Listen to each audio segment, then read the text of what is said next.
Hello listeners, and welcome again to another program in the Universal Energies. You know, this program is designed for you to make up your own mind, so we give you the tools and hopefully the interesting people that we do interview you will learn something from.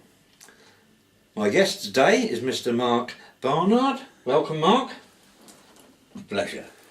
He's a musician, photographer and a filmmaker. So and he's got great energies. And he does a lot of other things, so we're going to find out a little bit about him. First of all, Mark, have you always done this? Yes. Well, I've always been a musician since I was about 16. I started off playing the drums. I was always a big fan of The Who, you know, like Keith Moon. I do, big hero. yeah. Back in the 70s or whenever it was, a long time ago.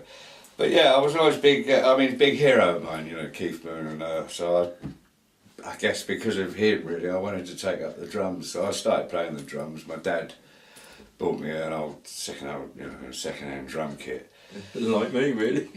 Yeah, and I absolutely loved it, you know, and it was a great way of sort of, you know, releasing energies. Yeah. You know, sort of, you know, I've always loved music, and so yeah, I played the drums for a few years, and then, you know, I formed a band and all that sort of thing, and we always had a lot of trouble finding singers, so I thought I'd give singing a go. So I bought myself a microphone, a good old Shaw SM58, you know, for like, I don't know, about 30 quid at the time, and I've still got it. I've still got that mic, and it's got to be 40 odd years old now, you know, and it's still working fine, as good as it was back in the day, you know. So yeah, and of course it's a lot easier, sort of being a singer. Really, you don't have to carry so much gear. No, that's quite true. That's true. Yes, Yeah.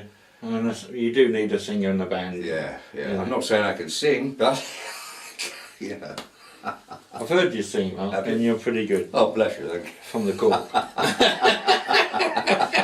No, joking apart. So, you've told us a bit about yourself and how you started this here.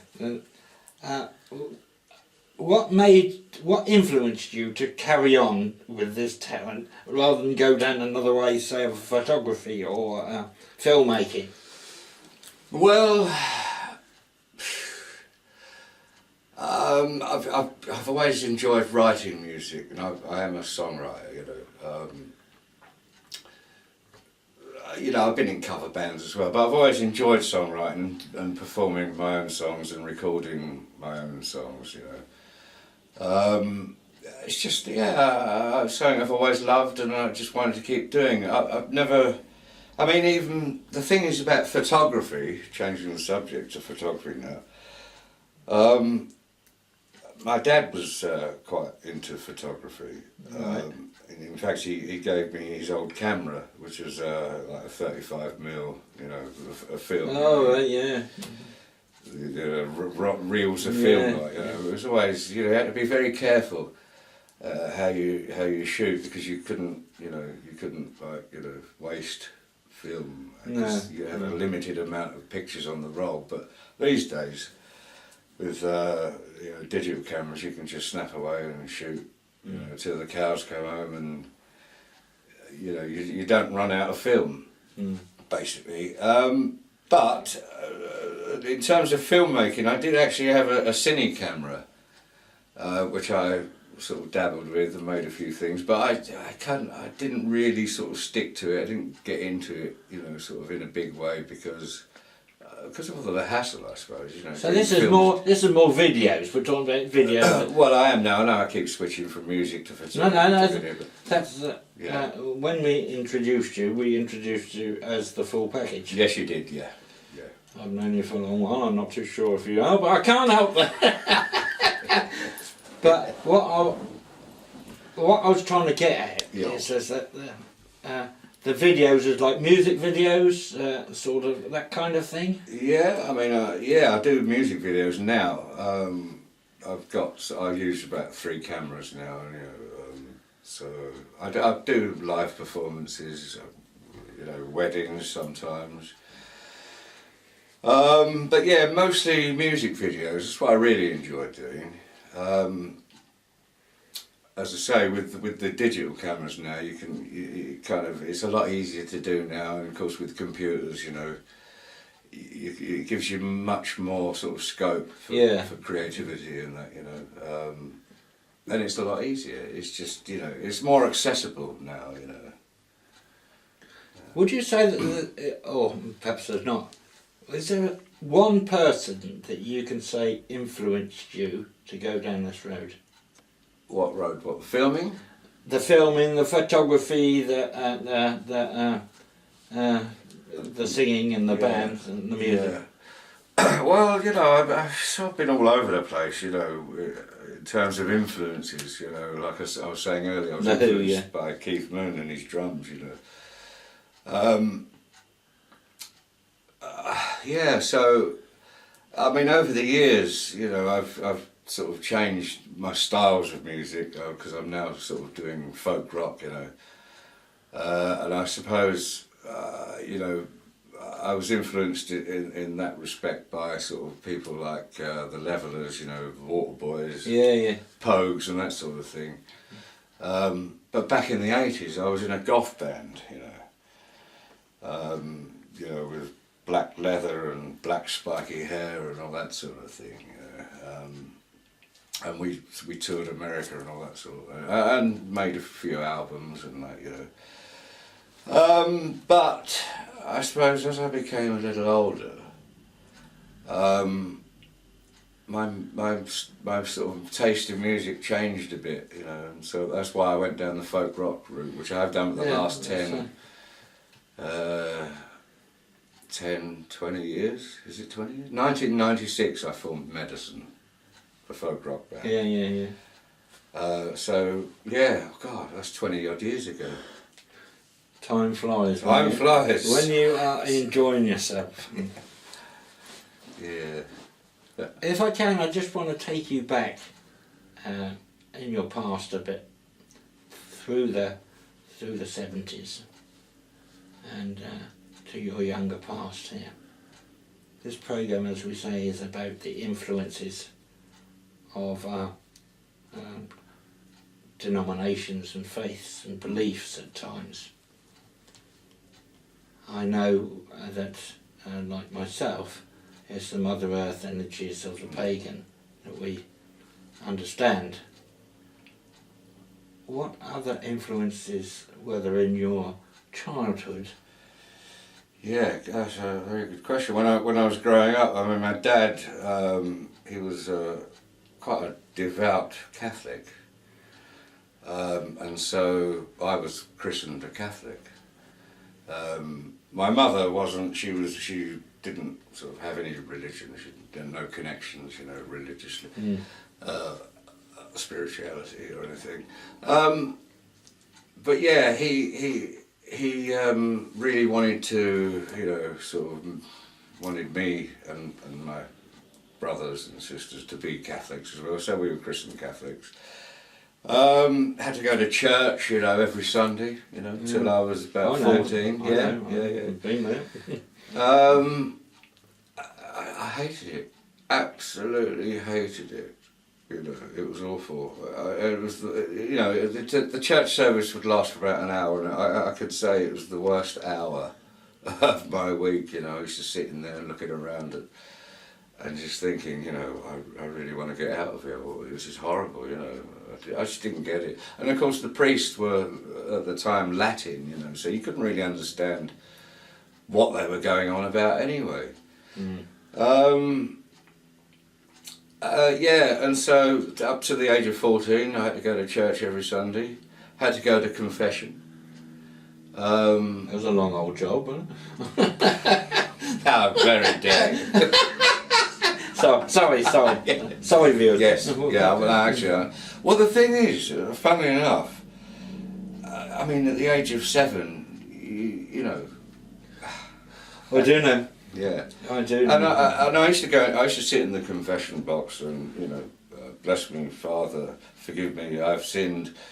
And I You said, don't know what you're saying. What the hell? What am I talking to you? "Hey, what have I done? What have I done wrong? Quick, think. What have I done?" And I couldn't think of anything, so I used to make sins up, you know.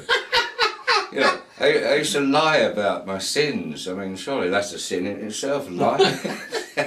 So, and yeah, it's quite bizarre, really. So I eventually got to an age, I think it was 13 or 14, where he would allow me to go to a later church service, because we always used to go early in the morning, like, you know, like really early, like 7 or 8 o'clock in the morning, you know, for the early mass.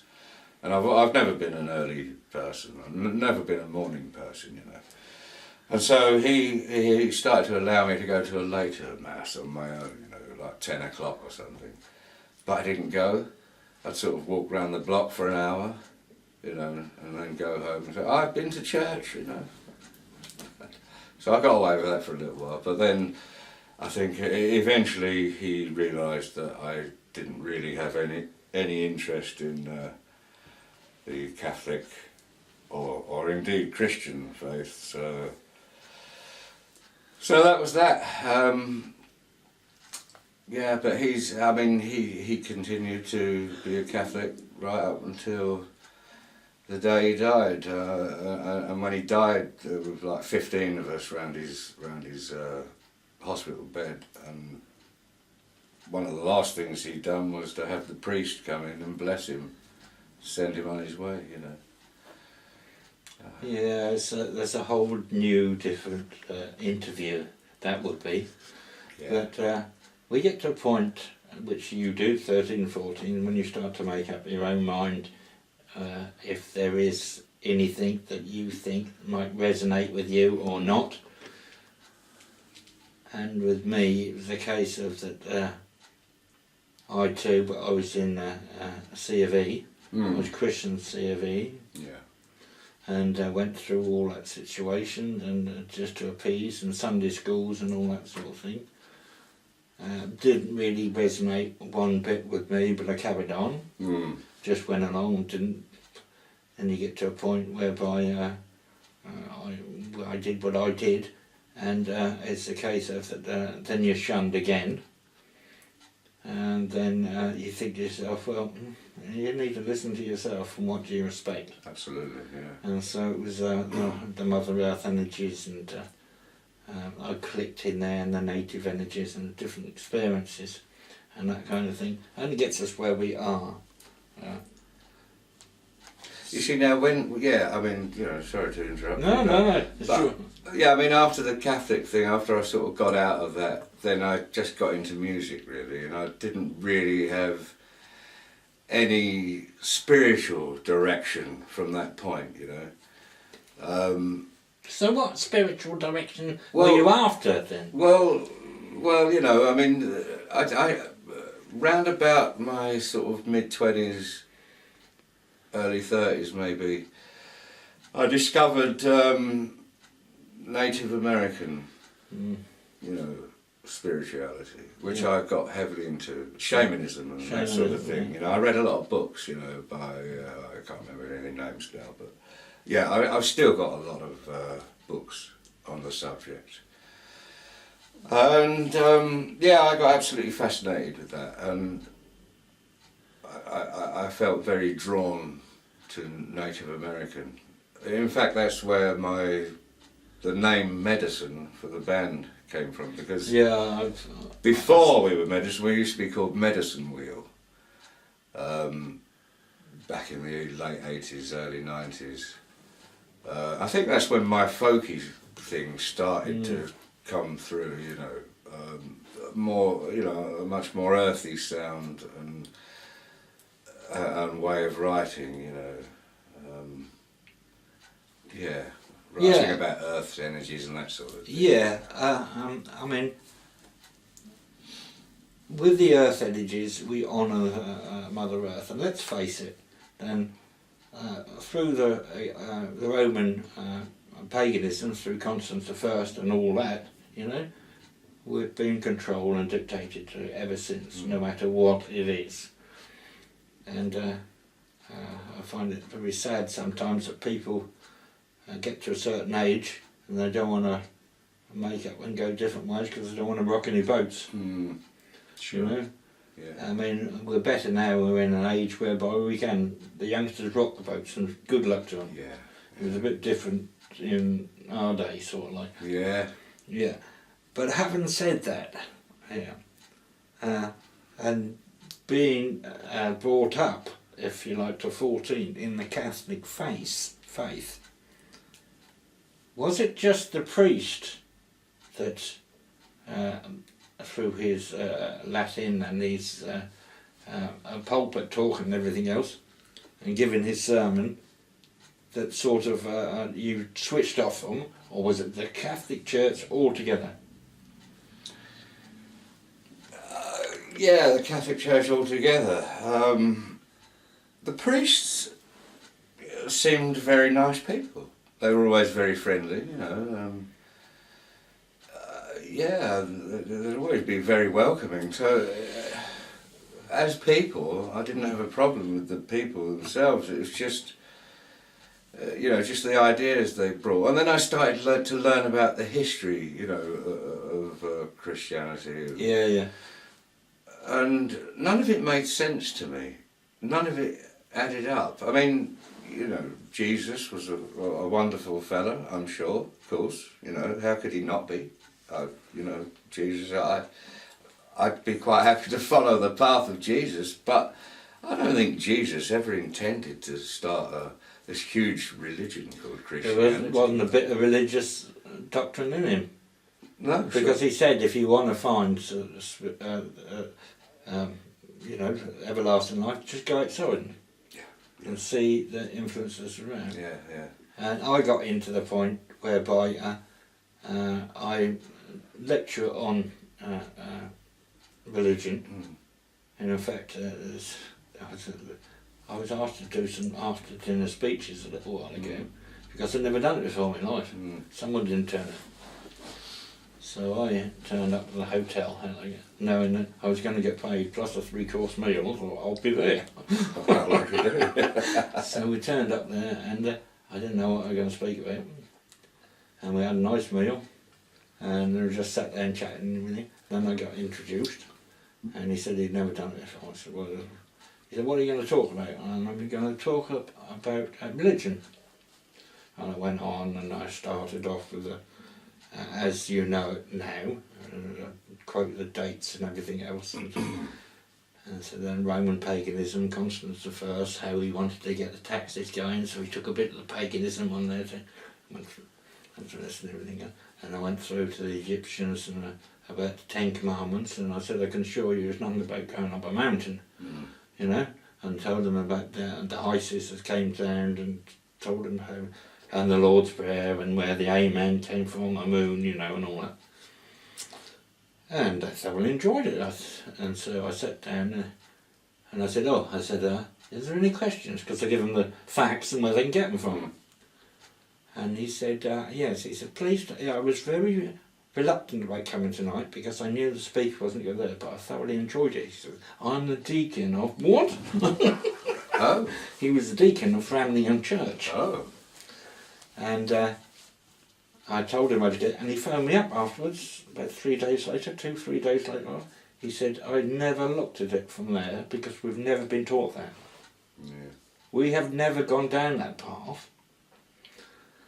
So I think that if people have the tools, like here now, if people have the tools, they can make up their own mind. Yes. They don't have to be influenced by anybody else. Quite right. And that's what we're trying to say here. Yes, yeah. So, be yourself, make your mind up, learn, be informed, because this day and age, there's no excuse. There's no excuse at all, no. Yeah. I mean, the internet is there on your corner, although... Exactly. All it is, I've just been hacked for the 4th time, I'll tell you all about that now. Yeah. But anyway, having said that, then it's just on the corner and you can get anything there, from your family tree right up to the meaning of this, and that and something else. You can find it all. There are no excuses here. No, the information is there. I mean, there's so much information and a lot of opposing information as well. But you can educate yourself. You can. You can. I feel that being with the rituals and the paganism and the coven and all that sort of lot thing like that, it's a closed shop, but it's also welcoming for everybody else. Mm-hmm. And I don't know if you believe in the creator or such that, but things like that, I need to explain to people that if you believe in one thing, a creator, then you've got to believe in something else and something else and something else. Yeah. You know? Yeah. I always quote them and say, they always say about the Bible, the book, the good book and everything else. And I said, well, you'll get more influence if you look at the Dead Sea Scrolls and find out what's going on there. Because you find out that a lot of it, or a majority of it, has been adapted in there. Yes. And you see. Yes, of course. But having said that, that all came in that talk that was talked about. But having said that, then if with the rituals, we're just honouring something we have. Yeah. I mean, let's face it, before Christianity came along, the Aztecs, the Incas, right up to the Egyptians and the Celts and everything else, they were honouring gods who looked after them. Whether it be the fire, rain, water, or whatever, fertility, it was up to them. And the death passage has always been the same. You know, they've always believed that life does go on. Yeah. Yeah. And it's only the Christians and the Catholics and even the Mormons believe it goes on. But it's only them that decided that, you know, we're going to have a resurrection so everybody gets raised. I don't know how that works. I have no idea, but that's what they said, and they only use those resurrections in those two. You won't hear it being resurrected in the Mormons. No. It's funny, isn't it? You only hear, yeah. That's the thing about Christianity. It's so diverse. I mean, there's so many different paths. There are, yeah. And like, how do you know which one? How do you know which religion? I'll tell you where I am now spiritually.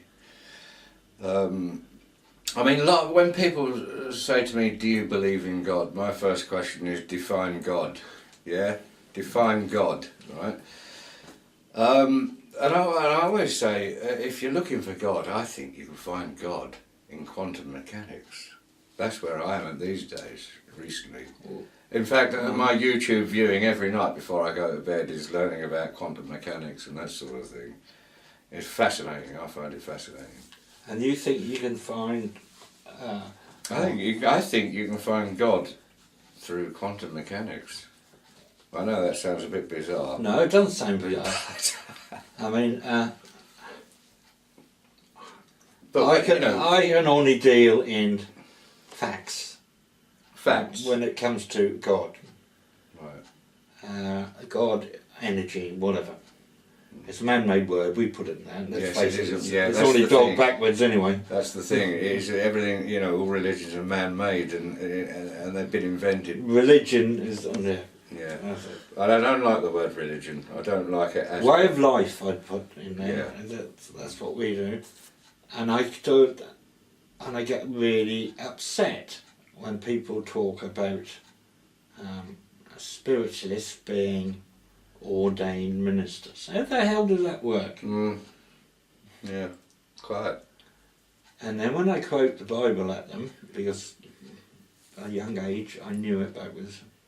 Yeah. I knew it was backwards and forwards. Yeah, I'll tell you sometime. But I knew it backwards and forwards. And I can, not passages and anything else, but I can just say, if you turn to this piece here, you'll see in there it says, beware of people who are harlots and talk to the dead. Yeah. And you're a Christian minister, spiritual minister, so, and that's why I don't get books anyway. But having said that, it's the case that if a fact's there, and the argument for all is, oh, you take it too literally. And when you think that this one book has been translated and adapted and for different generations 3 or 4 times over, It's always the King John's Bible or the St. John's or the Mary Yeah, or something. exactly. Well, that's what I was saying, you know. Christianity is so many different paths, it's so diverse, and as you say, the Bible has been chopped and changed and translated and retranslated and whatever, you know. So I've had the question all the time, and I'm sure that in a different way you must have had it.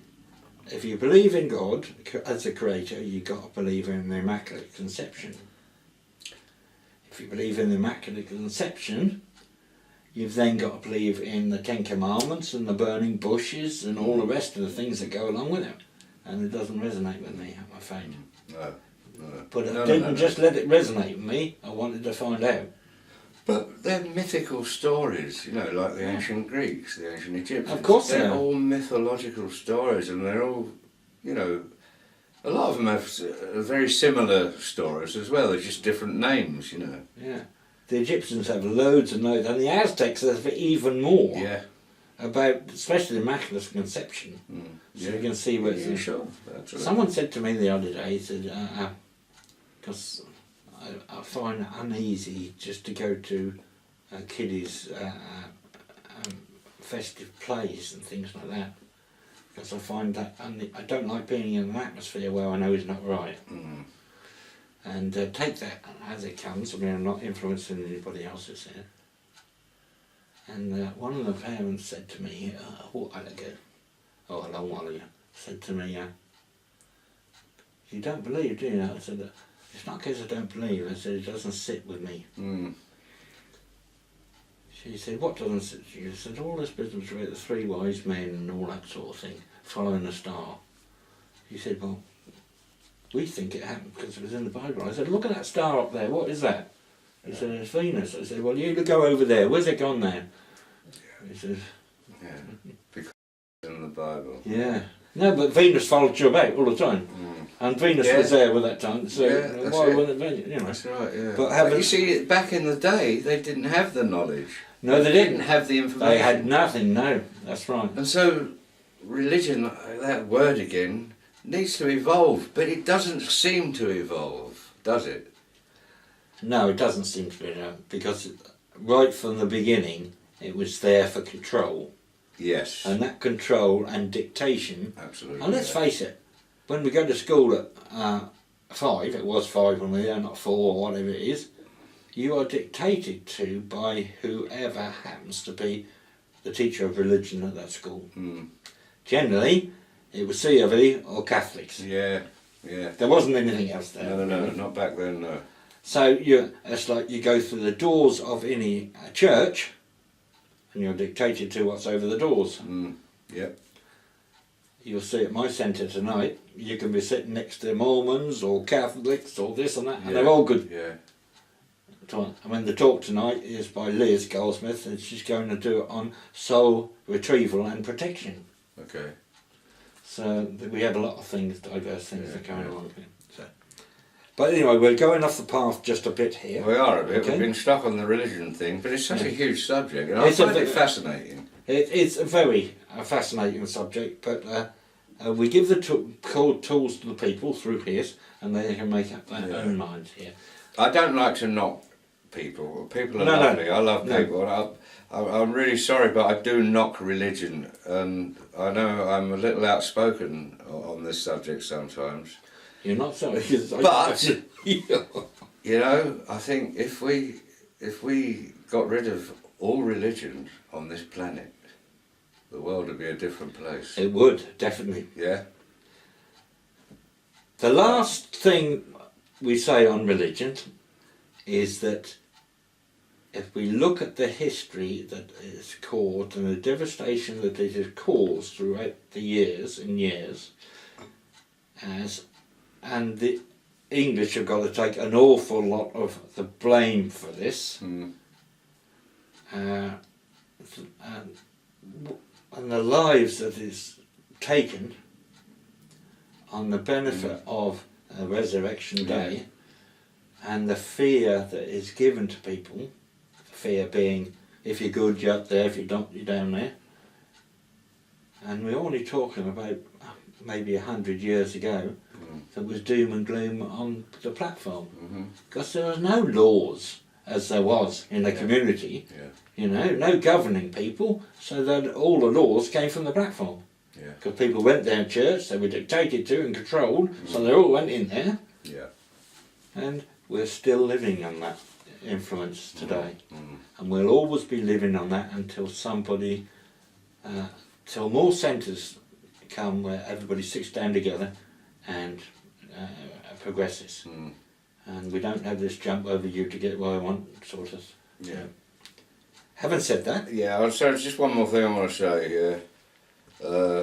God is love.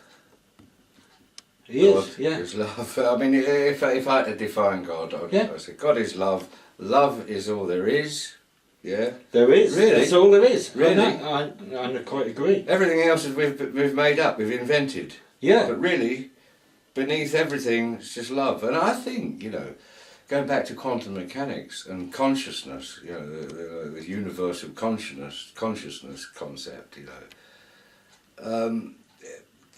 Well, like I was saying, through quantum mechanics, I think you can find God as the universal consciousness, love, and that's why everything exists today. That's just me, that's my belief. That's There not. you go. There's a lot of other people.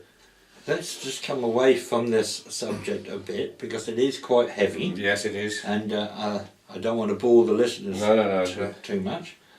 But and as time's getting on here, okay. Believing in Mother Nature's energies and, well, bringing the native into this here as well. How do you represent this yourself? In other words, do you push paganism forward? Do you do the rituals like we do the rituals? And I tend not to do rituals these days. right, okay. I mean, I have done. I mean, I do. Yeah, sure. I mean, I'll join in with rituals. I do it often. Well, not often. Occasionally, if I'm there and if you know, if I feel like it, you know. But I don't do it religiously. Yeah. Yeah. But no, I've just moved to Suffolk from Essex, where I had an altar in my studio. My altar I packed away when I moved. It's still in a box. You know, I haven't really got it out. I've been thinking about it, but you know, I don't know. Yeah, I think my altar these days is in here. You know. Yeah, I mean, I have so many influences around me, and none of them involves sitting down in a community with four walls around and praising this one person. Yeah. Through the music of the, I mean, I've done everything, from playing in a Morris dancing band to being in the Morris dancers to coming through and living with the natives and the Hopis, and now going back and being with them again for 11 days and staying with them. And the day we take what we need only and not desecrate this planet is the better for everybody else, because I do think to myself, in another 50, 60 years time, what's it going to be like? Very interesting. Anyway, Unfortunately, we probably won't be around to witness that, but... well, if I am, I'll be... My goal in life is maybe to get myself a mobility scooter with carry-on handlebars and lots of horns on there. So I can sneak up on people. Especially the ones that are a pain in the backside. I'll just wait till they're either having tea, coffee or eating an ice cream. Yeah. I'm a wicked devil. You are, eh? Thank you so much, Mark, for your time. It's been an absolute pleasure, and thank you for having me. It's been really nice here. And we're going to wine and dine you now. Oh. You might get one bit of a sausage or one bit of a burger. And I hope you like the cremated ones. Well, you know. Thank you very much, Mark. Bless you, dear boy. Take care. Thank you. Well, this has come to an end, this episode here. And there again, another very influential guest. Please, when it gets published on Universal Energies, put your comments down, or you can Facebook me as a private message if you want, because then I can pass this on to Mark. And if you wanted to get in contact with Mark, then I'm sure he'll leave some details with Paul so that he can put them on the credits at the end. So for now, this is Rob Lummer's Spirit Rob shining off.